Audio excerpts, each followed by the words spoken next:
Channeling is the bane of every barista's existence. A wretched, elusive creature that lurks in your portafilter basket, only revealing itself in the darkness of extraction. It lashes out with jets of coffee that cover your counter, pucks that look like the surface of a shattered moon, and worst of all, espresso that just doesn't taste that great. But what does channeling really look like? Is a jet of coffee really the end of the world, or are we looking for devils where there are none?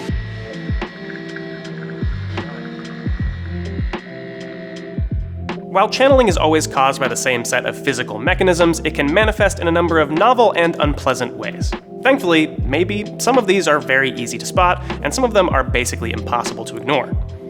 The first clear sign of channeling can be seen in the first few seconds of extraction. As those first drops of espresso make their way out of your portafilter basket, the goal is to see them all appear evenly across the entire surface of the basket at roughly the same time. If instead you see that some areas get tons of flow before other areas see any at all, you're seeing channeling in action.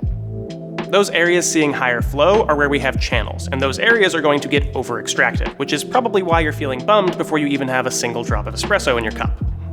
Now, while we're all chasing perfection, it rarely happens. Espresso is fickle, and there's almost always going to be some unevenness in those first drops, even on a good shot. This leads right into our second sign of channeling, gaps in flow on the underside of the basket. If over the duration of your shot you continue to see areas that get almost no flow at all, you can be sure that the cursed spirit of channeling is present in your portafilter once again. Often this happens immediately after those uneven first drops, but sometimes your shot will start okay and then you'll be greeted by these unsightly bald spots. While those uneven first drops can sometimes be waved as a non-issue, this symptom of channeling has always resulted in some of the worst shots I've ever had. Another common and rightly feared symptom of channeling is jets. These are the little high-velocity streams of espresso that shoot out from the bottom of your portafilter, sometimes at astonishing angles that seem to defy physics. Knowing that your shot is channeling is bad enough, but walking away with a stained shirt is just salt in the wound. Now, while jets certainly can be the most dramatic symptom of channeling, they're not always a reliable indicator. I've pulled shots that by every other metric should be perfect, but still manage to give me a jet somewhere in the middle. This is because jets can be caused if even one hole on the portafilter gets clogged. Think of it like putting your thumb over the end of a hose, but slightly more psychologically devastating. While a single hole being blocked could technically be called channeling, I would say it's not worth worrying about. If you consistently see lots of jets from your shots, then it's time to consider if channeling is the issue. The last symptom of channeling is one I'd take with the biggest grain of salt: cracks in your puck.